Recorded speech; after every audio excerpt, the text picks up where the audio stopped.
ఇవాళ ఒక interesting topic మీ ముందుకు తీసుకురావాలనుకుంటున్నాం. ఏంది ఆ టాపిక్ అంటే మొత్తం భారత ఆర్థిక వ్యవస్థ రన్ అయ్యేటువంటి ఆర్బీఐ కానీ లేదంటే ఆర్బీఐ కింద పనిచేస్తున్నటువంటి ఆర్థిక సంస్థలు కానీ ఇవి ఏ వర్గాల కోసం పనిచేస్తూ ఉన్నాయి, ఏ వర్గాల కోసం వీటి నిధులను కేటాయిస్తూ ఉన్నాయి, ఏ వర్గాల ప్రజల డబ్బు అందులో ఉంది, ఈ అన్ని అంశాలు కొద్దిగా కులంకషంగా మనం చర్చించుకోవాలి. సో ఇక్కడ మనం ప్రధానంగా చెప్పుకోవాల్సింది RBI, reserve bank of India. Reserve bank of India RBI ఇది ఉంది. ఈ ఆర్బీఐ కింద మన భారతదేశంలో బ్యాంకింగ్ వ్యవస్థ ఎట్లా ఉంది, ఏం కథ అనేది, నోట్ల తయారీ కథ కమావేశం అంతా కూడా ఆర్బీఐ చూసుకుంటుంది. ఆర్బీఐ కంటే ముందే హైదరాబాద్ స్టేట్ బ్యాంక్ అని నిజాం స్థాపించింది. ఓకే, ఈ రాజ్యానికి ఈ దేశానికి హైదరాబాద్ ఆర్బీఐ కంటే ముందే ఓ బ్యాంకింగ్ వ్యవస్థ ఉంది, అదే స్టేట్ బ్యాంక్ ఆఫ్ హైదరాబాద్. సరే, అదట్టు పెడితే ఈ ఆర్బీఐ కింద 12 ప్రభుత్వ రంగ బ్యాంకులు,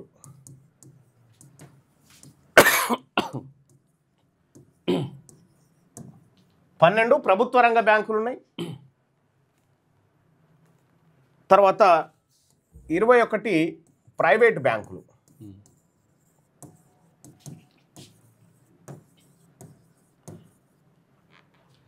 మొత్తం కలిసి 33 బ్యాంకులు మన దేశంలో సేవలు అందిస్తూ ఉన్నాయి. ఇక చిన్న చిన్న కోఆపరేటివ్లు అవి కాదు. ఇక్కడ 12 బ్యాంకులు ప్రభుత్వ రంగ బ్యాంకులు ఉన్నాయి, 21 బ్యాంకులు ఏమో ప్రైవేటు బ్యాంకులు ఉన్నాయి. ఈ 12 బ్యాంకులు ఏంటియో మనం ఒకసారి చూద్దాం, మనకు క్లారిటీ రావడం కోసం. ఇవన్నీ ఆర్బీఐ కింద పనిచేసేటువంటి బ్యాంకులు.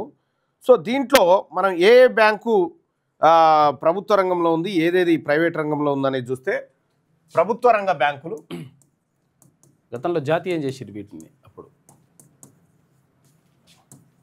ఇందిరాగాంధీ చేసింది కదా బ్యాంకుల జాతీయకరణ అనేటువంటిది. సో అట్లా ఒకటి SBI, state bank of Hyderabad India, ఇప్పుడు హైదరాబాద్ ఉండే స్టేట్ బ్యాంక్ ఆఫ్ ఇండియా. ఇప్పుడు పిఎన్బి, పంజాబ్ నేషనల్ బ్యాంక్, ఇవి ప్రభుత్వ రంగ బ్యాంకులు. ఆ తర్వాత bank of Baroda,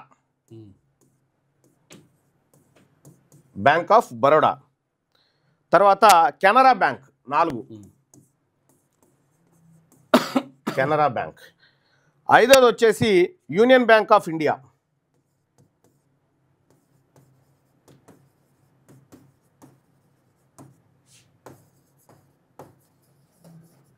union Bank of India. 6వది వచ్చేసి ఇండియన్ బ్యాంక్.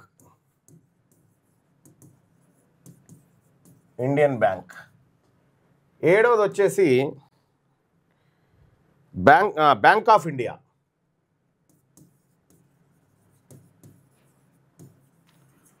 ప్రభుత్వ రంగానికి సంబంధించి. 8వది వచ్చేసి సెంట్రల్ బ్యాంక్ ఆఫ్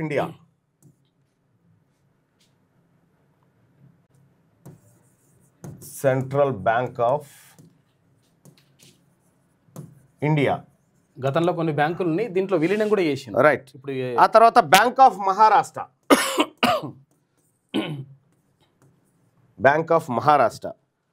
ఆ తర్వాత పంజాబ్ యూకో బ్యాంక్ 10వది, యూకో బ్యాంక్. ఆ తర్వాత 11వది వచ్చేసి పంజాబ్ సింధు బ్యాంక్.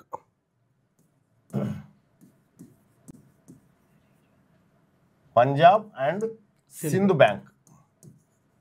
పంజాబ్ సింధు గుజరాత్ అంటాం అట్లా బ్యాంక్, పంజాబ్ సింధు బ్యాంక్. ఆ తర్వాత 12వది వచ్చేసి ఇండియన్ ఓవర్సీస్ బ్యాంక్.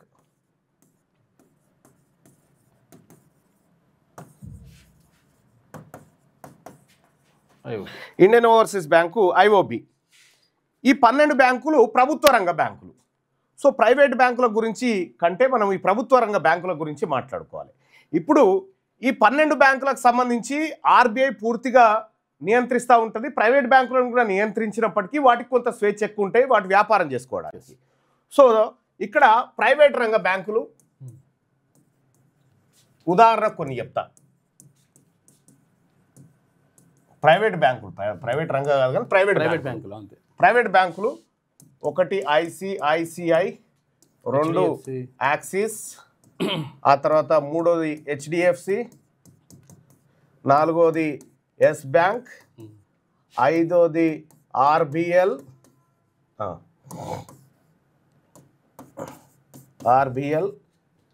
ఇట్లా దాదాపుగా 21 బ్యాంకులు ఇక్కడ ఉంటాయి. మనకు 21 బ్యాంకులు ఉంటాయి. ఇందులో Dhanalakshmi bank, federal bank, city union bank, CSB bank, Bandhan bank, ఆ తర్వాత Karur Vysya bank, Kotak Mahindra bank, national bank, ఆ తర్వాత సౌత్ ఇండియా బ్యాంకు, ఆ తర్వాత ఎస్ బ్యాంకు, ఐడిబిఐ, ఇట్లా ఈ బ్యాంకులు ఉంటాయి. 21 బ్యాంకులు ఇవి ఉన్నాయి. సో ఈ 21 బ్యాంకులు ఏవైతే ఉన్నాయో ఈ 21 బ్యాంకులు ఎవరి అయ్యా అని చెప్పి చూస్తే ఈ 21 బ్యాంకులు ఎస్సీ ఎస్టీ బీసీ వాళ్ళే ఎన్ని ఉన్నాయో చూద్దాం. ఎస్సీ ఎస్టీ బీసీ ఓసీ ఈ 21 బ్యాంకులు ప్రైవేట్ బ్యాంకులు ఉన్నాయి కదా ఈ దేశంలో. ఈ ప్రైవేట్ బ్యాంకులు ఎవరి చేతిలో ఎన్ని ఉన్నాయంటే ఎస్సీల చేతిలో 0, ఎస్టీల చేతిలో 0, బీసీల చేతిలో 0, వీళ్ళ చేతిలో 21 బ్యాంకులు ఉన్నాయి. టోటల్ మొత్తం 21 బ్యాంకులు ఓన్లీ అప్పర్ కాస్ట్ చేతిలో ఉన్నాయి. సో ఇవి కంప్లీట్గా ప్రైవేట్ సెక్టార్ అంతా అప్పర్ కాస్ట్ చేతిలో బ్యాంకింగ్ వ్యవస్థ, ప్రైవేట్ బ్యాంకింగ్ వ్యవస్థ ఉంది.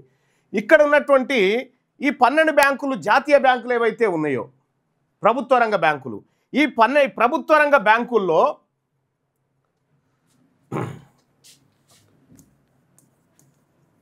ప్రభుత్వ బ్యాంకులు టాప్ ఆఫీసర్,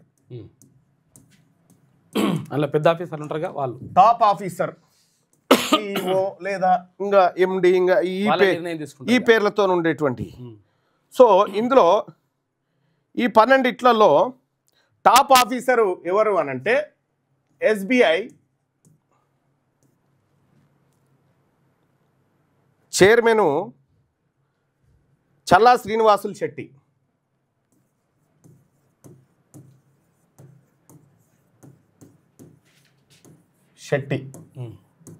ఓకే, ఈ శెట్టి చాలు ఇక మీరు వాళ్ళు ఎవరో గుర్తుపడడానికి, రైట్. ఇక తర్వాత పంజాబ్ నేషనల్ బ్యాంక్ పిఎన్బి, దీనికి ప్రస్తుతం అతుల్ కుమార్ గోయల్,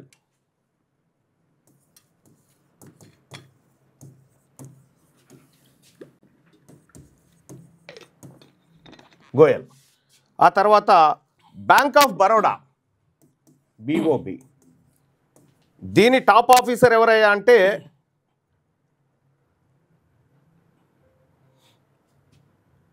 దేవదత్త చంద్.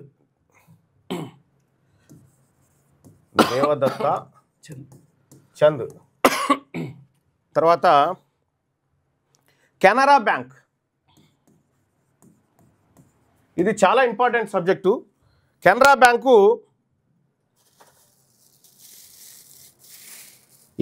మణిమేకలై,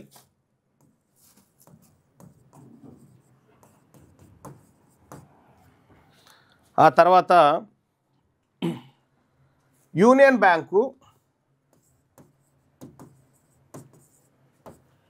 బ్యాంక్ వచ్చేసి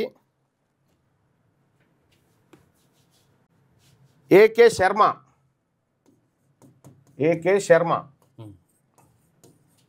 తర్వాత ఇండియన్ బ్యాంకు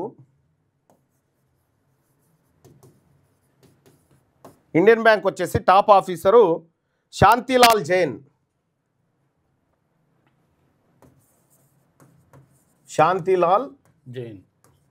జైన్. ఆ తర్వాత bank of India BOI bank of India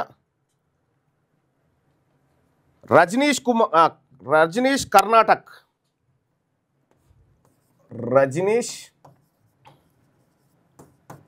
Karnataka 1 2 3 4 5 6 7 7 వచ్చినాయి కదా, ఇంకా 5 రావాలి. ఇంకా 5 ఇట్లలో సెంట్రల్ బ్యాంక్ ఈడ రాద్దాం. సెంట్రల్ బ్యాంక్ దీని టాప్ ఆఫీసర్ ఎవరు? ఎంవి టక్సలే. ఎంవి టక్సలే. ఆ తర్వాత bank of Maharashtra, bank of Maharashtra దీనికి ఏఎస్ రాజీవ్, ఏఎస్ రాజీవ్. ఆ తర్వాత యూకో బ్యాంక్, యూకో బ్యాంక్ ఎవరు టాప్ ఆఫీసరు? స్వరూప్ కుమార్ సాహా. స్వరూప్ కుమార్ సాహా. స్వరూప్ కుమార్ సాహా. ఆ తర్వాత Punjab and Sindh bank,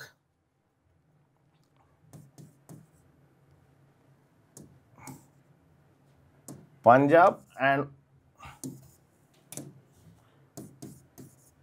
Sindh bank దీని టాప్ ఆఫీసర్ వచ్చేసి ఎవరంటే సంజయ్ మల్హోత్రా.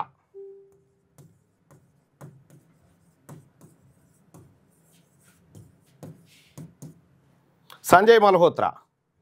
ఆ తర్వాత Indian overseas bank Ajay Kumar Das, IOB.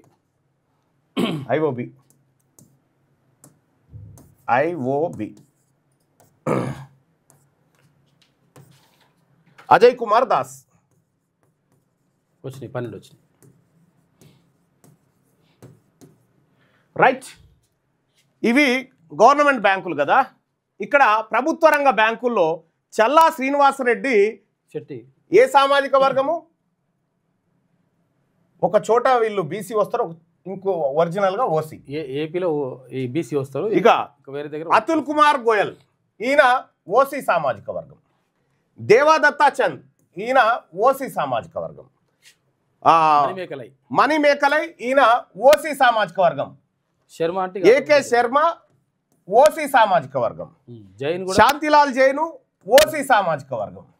ఆ తర్వాత రజనీష్ కర్ణాటక్ ఓసీ సామాజిక వర్గం. వీళ్ళు ఓసీఏ, వీళ్ళు ఓసీఏ, వీళ్ళు ఓసీఏ, వీళ్ళు ఓసీఏ, వీళ్ళు ఓసీఏ. మొత్తం ప్రభుత్వ రంగ బ్యాంకులు ఏవైతే 12 ఈ దేశంలో ఉన్నాయో, ఈ దేశంలో ఉన్నటువంటి ప్రతి బ్యాంకుకు టాప్ ఆఫీసర్ అంతా ఓసీలే. ఇక ఇప్పుడు మనం ఆర్బీఐ కాడికి పోదాం. ఆర్బీఐ కాడికి పోవాలి మనం. Reserve bank of India, RBI ఏం చెప్తుంది? ఈ బ్యాంకులలో ఉండే డబ్బులన్నీ ఎవరి? ఈ బ్యాంకులలో ఉండేటువంటి డబ్బులన్నీ ప్రజలయ్యే. ఒక్క రూపాయి కూడా వాళ్ళ సొంత డబ్బు కాదు. ప్రజల దగ్గర ఉన్న డబ్బంతా ఈ బ్యాంకులలో ఉంటుంది. ఈ బ్యాంకులలో పెట్టేటువంటి డబ్బు ఉంది కదా. ఇప్పుడు ఆర్బీఐ ఏం చెప్తా ఉంది? ఆర్బీఐ ఏం చెప్తుందంటే, ప్రజల డబ్బు మీ బ్యాంకులలో ఉంది కదా, ఆ బ్యాంకులలో ఉన్న డబ్బును ఏ రంగాలకు ఎంత లోన్ల కింద ఇవ్వాలని చెప్తుంది. ఏ రంగాలకు? సపోజ్ ఎస్బీఐ ఉంది, state bank of Hyderabad India ఉంది. ఈ స్టేట్ బ్యాంక్ ఆఫ్ ఇండియాలో ఒక 100 రూపాయలు ఉన్నాయి అనుకుందాం, ఉదాహరణ. 100 రూపాయలు ఉన్నాయి దీని దగ్గర డిపాజిట్లు. ప్రజల సొమ్మంతా వాళ్ళు 1 రూపాయి, వాళ్ళు ఆటను వాళ్ళు రూపాయి పెట్టిగా. ఇందులోంచి ఎస్బీఐ ఏం చెప్తా ఉందంటే, అప్పియాలనుకుంటే 40% అంటే ఇందులో 40 రూపాయలు, 40 రూపాయలను ప్రాథమిక రంగాలకు రుణాలుగా ఇవ్వాలని ఉంది. ప్రాథమిక రంగాలకు, వ్యవసాయము లాంటివి. ప్రాథమిక రంగాలకు రుణాలుగా ఇవ్వాలని ఇందులో 100లోంచి 40 రూపాయలు ఇవ్వాలి. ఈ 40లో కూడా 18 రూపాయలు దేనికి ఇవ్వాలి? వ్యవసాయ రంగానికి ఇవ్వాలి. వ్యవసాయ రంగానికి.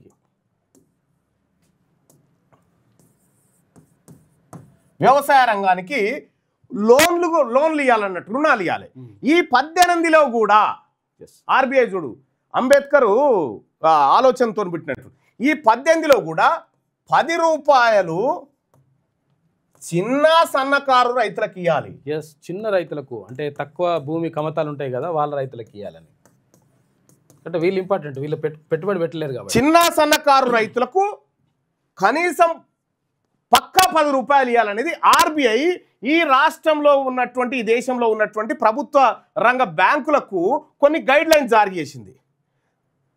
ఎస్, ఇంతవరకు క్లియర్ ఉంది కదా. ఇక నెక్స్ట్ పోదాం.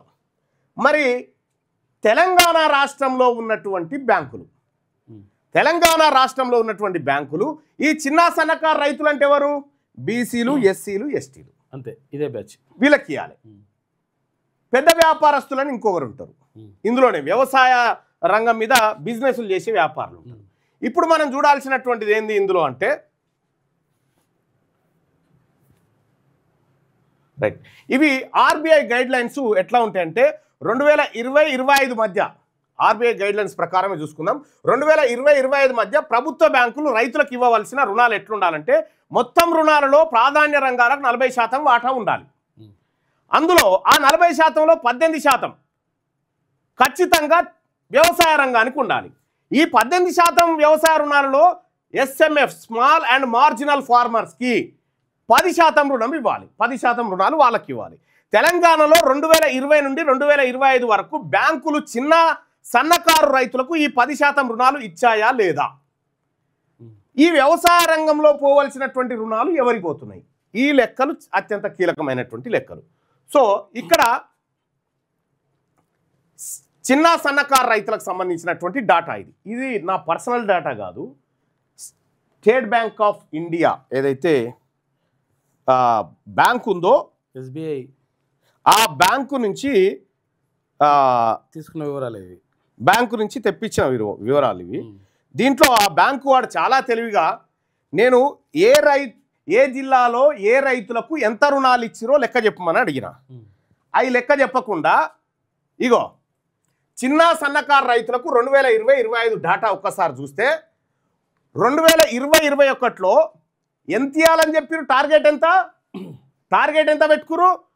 2,424 కోట్ల రూపాయలు చిన్న సన్నకారు రైతులకు ఇవ్వాలనేది టార్గెట్. 2020-21లో టార్గెట్ 2,400 కోట్లు పెట్టుకుంటే ఇచ్చింది ఎంత? 358 కోట్లు. అంటే ఎంత ఇచ్చిర్రు అన్నట్టు? 14% ఇచ్చిర్రు. ఇక్కడ 2021-22 ఆర్థిక సంవత్సరంలో టార్గెట్ ఎంత పెట్టుకుర్రు చిన్న సన్నకారు రైతులకు? ఎక్కడ? ఏది మొత్తం వ్యవసాయ రుణాలు కాదు, మళ్ళా ఏది పంట రుణాలు కాదు, ఇవి వ్యవసాయ మౌలిక సదుపాయాల కోసం, ఎరువుల కోసం, లేకపోతే దానికోసం. ఇక్కడ 2021-22లో 3,895.67 కోట్లు టార్గెట్ పెట్టుకొని ఇచ్చింది ఎంత అంటే 631 కోట్లు. ఎంత? 16% ఇచ్చారు. 100 రూపాయలు ఇచ్చేది ఉంటే 16 రూపాయలు ఇచ్చారు. 2022-23లో 4,102 కోట్ల టార్గెట్ పెట్టుకుంటే ఇచ్చింది 972 కోట్లు. అంటే 100 రూపాయలు కూడా ఇవ్వలే, 23 రూపాయలు ఇచ్చింది. 100కు 100 ఇవ్వాల్సింది 23 ఇచ్చింది. 2023-24లో 4,582 కోట్ల రూపాయలు టార్గెట్ పెట్టుకొని 1,336 కోట్లు ఇచ్చిరు. అది 29% మాత్రమే. ఆ తర్వాత 2024-25లో 6,000 కోట్ల రూపాయలు టార్గెట్ పెట్టిరు ఇవ్వాలని, ఇచ్చింది 2,132 కోట్లు, అంటే 35%. ఇక 2025-26 జూన్ నుంచి మొన్నటి వరకు, జూన్ నుంచి మొన్న వారం కింది వరకు 7,250 కోట్లు టార్గెట్ పెట్టుకొని 595 కోట్లు ఇచ్చారు. అంటే 8% కూడా ఇవ్వలేదు. సో మొత్తం ఎస్సీ, ఎస్టీ, బీసీ చిన్న సన్నకారు రైతులకు, ఈ చిన్నకారు సన్నకారు అయింది అనేది మళ్ళీ చెప్తా నేను. ఎంత భూమి ఉంటే చిన్నకారు, ఎంత భూమి ఉంటే సన్నకారు, అట్లా హెక్టార్లలో చెప్తారు దాన్ని. 1 హెక్టారు అంటే 2 ఎకరాల 48 సెంట్లు, 2 ఎకరాల 47 సెంట్లకు 1 హెక్టార్. 1 హెక్టార్ లోపల ఉన్నటువంటి రైతులు దాదాపు 60% మంది రైతులు వాళ్ళే 1 హెక్టార్ లోపల ఉన్నటువంటి వాళ్ళు. 1 హెక్టార్ నుంచి 2వ హెక్టార్ వరకు ఉన్నటువంటిది వాళ్ళు మధ్యస్థ రైతులుగా ఉంటారు. 4 హెక్టార్ల లోపు ఉన్నటువంటి వాళ్ళంతా చిన్న సన్నకారు రైతులు. సో ఇక్కడ వీళ్ళకు మొత్తం చిన్న సన్నకారు రైతులకు మన రాష్ట్రంలో బ్యాంకులు ఇవ్వాల్సినటువంటి లోన్స్ ఏముండేనంటే 28,278 కోట్లు ఇవ్వాల్సిందే. 28,278 కోట్లు ఇవ్వాల్సింటే ఇచ్చింది 6,044 కోట్లు. మనకెంతగా పెట్టినాయి ఈ బ్యాంకులు? 22,234 కోట్ల రూపాయల రుణాలను మొండిసేయి చూపించినాయి. మనకి ఇయ్యాలి మనకు దొంగలకి ఇస్తే మనకి ఇయ్యాల్సినటువంటి రుణాలు 100లో 21 రూపాయి మాత్రమే ఇచ్చిర్రు. 100కి 21 రూపాయి మాత్రమే ఇచ్చిర్రు. ఇది ఆర్బీఐ గైడ్ లైన్స్కు వ్యతిరేకం. ఇక్కడ ఇవ్వకుండా మోసం చేసిన శాతం 78%. 100కి 78 రూపాయలు ఇవ్వకుండా దాచిపెట్టుకోరు. 100కి 78 రూపాయలు. ఇది మన ఎస్సీ ఎస్టీ బీసీ చిన్న సన్నకారు రైతులకు సంబంధించినటువంటి డాటా. ఇక పెద్ద రైతులు ఉంటారు కదా, మోతేబారు రైతులు, పెద్ద వ్యవసాయ వ్యాపారస్తులు. ఇందులో పౌల్ట్రీ ఫామ్ వాళ్ళు, మీకు తెలుసుగా పౌల్ట్రీ ఫామ్లు ఎవరు? పాడి పరిశ్రమలు, ఏది మిల్క్ డైరీ కంపెనీలు, ఇవన్నీ ఉన్నాయి కదా వ్యవసాయ ఆధారిత ఉత్పత్తులు. వీటికి ఎట్లా ఇచ్చిర్లో నేను ఎవడు ఉంటాడు? మొత్తం అప్పర్ క్యాస్టే వీళ్ళే. మీరు చూసిరుగా మొన్న పౌల్ట్రీ ఫామ్లు ఎవరి అంటే మొత్తం టాప్ 10 తీస్తే మొత్తం వాళ్ళే ఉన్నాయని తీస్తే కదా. సో వాళ్ళకి ఇచ్చినటువంటి రుణాలను చూద్దాం. ఈ 2020-25 మధ్యలో వాళ్ళకి ఎంత అంటే 2020-21 మధ్య 7,435 కోట్ల రూపాయలు టార్గెట్గా పెట్టుకురు. లోన్స్ టార్గెట్ ఇచ్చింది 3,815 కోట్లు. ఎందుకు 3,815 కోట్లు అంటే ఈ 1920-21 కరోనా ఎఫెక్ట్ ఉంది. కరోనా ఎఫెక్ట్ వల్ల ఈ 2 ఇయలే. ఇక 2022-23 11,583 టార్గెట్ పెట్టుకురు. 11,883 కోట్లు 583 కోట్ల రూపాయలు టార్గెట్ పెట్టుకొని 11,000 టార్గెట్ పెట్టుకొని 12,000 కోట్ల రూపాయలు మంజూరు చేసి 106% ఇచ్చిరు. ఇక్కడ వీళ్ళకు మనకేమో 21%, 30% దాటలే. వీళ్ళకేమో 2022-23లో 106% ఇచ్చారు. అంటే వీళ్ళకి ఎక్సిస్ ఎంత ఇచ్చారు? 797 కోట్లు ఎక్సిస్ రుణాలు ఇచ్చారు. ఇక్కడ 2023-24లో 16,848 కోట్ల రూపాయలు టార్గెట్ పెట్టుకొని ఇచ్చింది 18,443 కోట్ల రూపాయలు ఇచ్చారు. అంటే 109% రుణాలు ఇచ్చారు. 100 ఇచ్చేది ఉంటే అంటే 1,595 కోట్లు అదనంగా ఈ పౌల్ట్రీ ఫామ్లకు డైరీ ఫామ్లకు ఇచ్చిర్రు అన్నట్టు. ఇక 2024-25లో 22,323 కోట్ల రూపాయలు టార్గెట్ పెట్టుకొని ఇచ్చింది 9,145 కోట్ల రూపాయలు ఇచ్చిరు. ఇది అంటే దాదాపుగా ఇది అక్షరం రావాలి. 130% రుణాలు ఇక్కడ ఇచ్చారు. అంటే 6,791 కోట్ల రూపాయలు అదనంగా వీళ్ళకి ఇచ్చారు. ఏది ఇది 2 ఇక్కడ 2 రావాలి. 29,145 కోట్ల రూపాయలు ఇచ్చారు. అంటే ఈ అప్పర్ క్యాస్ట్ వాళ్ళకు పెద్ద కులం వాళ్ళకి ఇచ్చే కారణమేమో ఇవ్వాల్సిన రుణాల కంటే ఎక్కువ. వాళ్ళకు మొత్తం ఈ 5 ఏళ్లలో 69,888.54 కోట్లు ఇవ్వాలని టార్గెట్ పెట్టుకొని 69,263.85 కోట్ల రూపాయలు ఇచ్చేసారు. అంటే ఇచ్చిన అప్పులు 99% అప్పులు రుణాలు అప్పర్ క్యాస్ట్ వాళ్ళకి ఇచ్చారు. 99%. ఇక్కడ చూసుకోరు తేడా. అంటే మన రైతాంగానికి చిన్న సన్నకారు రైతులకేమో 21% రుణాలు ఇచ్చి 78% ఎగబెట్టిరు. వీళ్ళకేమో పెద్ద కులపోలకేమో పెద్ద వ్యవసాయదారులకేమో పెద్ద వ్యాపారస్తులకేమో 99% ఇచ్చేసి 199 రూపాయలు ఇచ్చారు. అంటే ఈ బ్యాంకులలో రుణాలు ఎవరికి పోతా ఉన్నాయి? మీరు పైనుంచి ఆర్బీఐ దగ్గర నుంచి ఇక్కడ బ్యాంకుల దగ్గర తీసుకోర్రి. ఎందుకంటే మొత్తం బ్యాంకులన్నీ వాళ్ళ గుప్పిట్లోనే ఉన్నాయి. ఇక్కడ మనకు దక్కాల్సింది 100% దక్కాల్సింటే ఇది లేదు. మీ వ్యాపారం అభివృద్ధి కావాలని కోరుకుంటున్నారా? అయితే వెంటనే క్యూనస్ని సంప్రదించండి. Schools, colleges, banks, shops, office promotions, land promotions, political promotions, restaurant promotions, hospital promotions, పుట్టినరోజు వేడుకలు, శుభకార్యాలు, వ్యాపారాలు ఏవైనా, సందర్భం ఏదైనా ఇప్పుడే క్యూనస్ ద్వారా తెలియజేయండి. మీ వ్యాపారాన్ని అభివృద్ధి చేసుకోండి.